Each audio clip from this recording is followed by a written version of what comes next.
حياكم الله أيها الإخوة والأخوات، والآن فقرة في أحكام الشهر.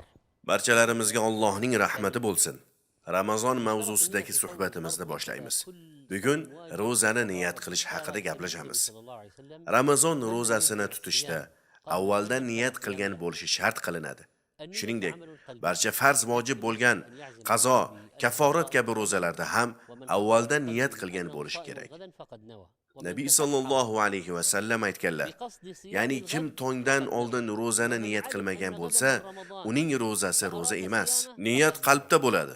Ertaga ro'za tutaman deb niyat qilgan bo'lsa, shuni o'zi yetarli bo'ladi. Ro'za tutish niyatida saharlik qilish ham ro'zani niyat qilish bo'ladi. Ramazon kirganini eshitib, ertadan ro'za tutaman deb niyat qilsa, bu ham ro'zani niyat qilgan bo'ladi. Shariatimiz niyat qilayotganimizda tilimiz bilan gapirib, keyin niyat qilishimizga buyurmagan, balki qalbning o'zida ro'za tutishni maqsad qilsa, shuning o'zi yetarli bo'ladi.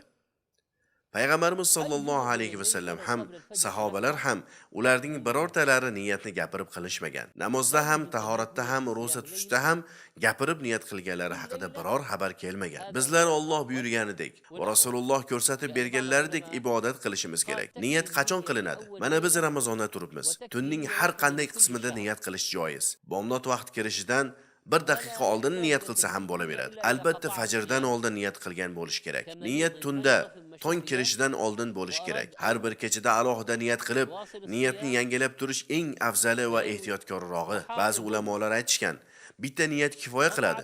Ya'ni Ramazon oyining boshida qilingan bitta niyat Ramazonning oxirigacha yetadi. Har kuni niyatni yangilash shart emas deb aytishgan.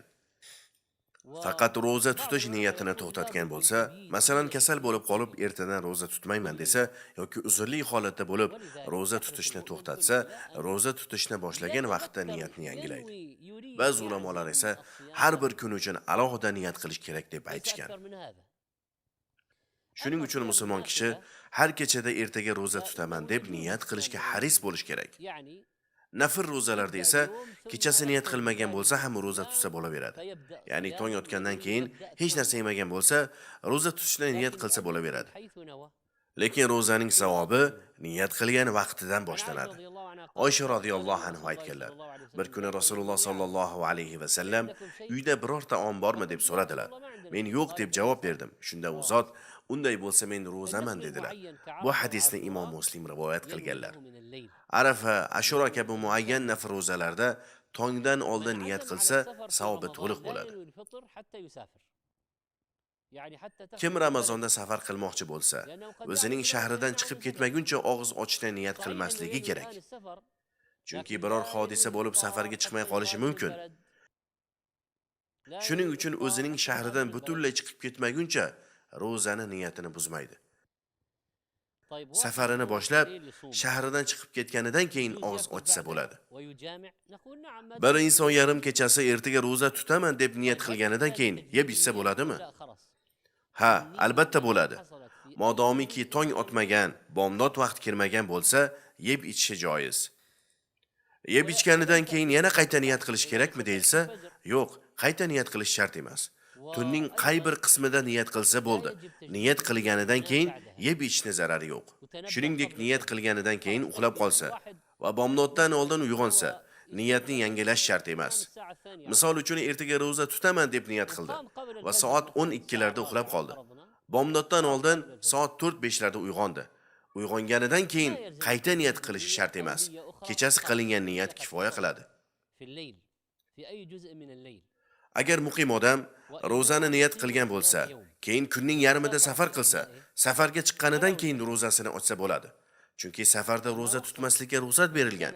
Alloh taolo aytganidek, ya'ni sizlardan kim kasal bo'lib yoki safar qilib ro'zasini ochsa, boshqa kunlarda qazosini tutadi.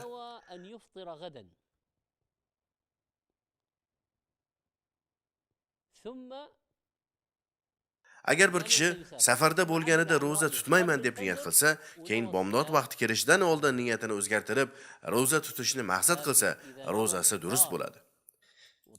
Lekin ertaga roza tutmayman deb niyat qilsa va bomdod vaqti kelgunicha niyatini o'zgartirmasa va bomdod vaqti kelganidan keyin niyat qilsa, rozasi durust bo'lmaydi.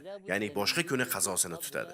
Demak, albatta bomdoddan oldin kechani qay bir qismida bo'lsa ham niyat qilgan bo'lish kerak. Yoki Ramazonning boshida bir oy roza tutaman degan niyatni buzmagan bo'lish kerak. Agar bir kishi rozasini ochishni niyat qilsa, misol uchun kasal inson qiynalib qoldi va rozamni ochaman deb niyat qildi.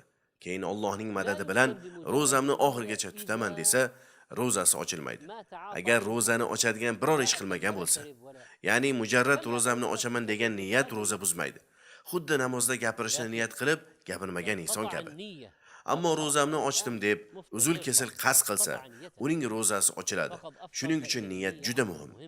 Agar inson aytsaki, yeyishga biror narsa topsam, rozamni ochaman, topolmasam rozamni oxirigacha yetkazaman desa va rozani buzadigan biror ish qilmasa, uning rozasi buzilmaydi. Alloh asrasin, islom dinidan chiqib murtad bo'lish albatta rozani buzadi. Shuning uchun Allohdan taqvo qilib, tilimizga ehtiyot bo'lishimiz kerak.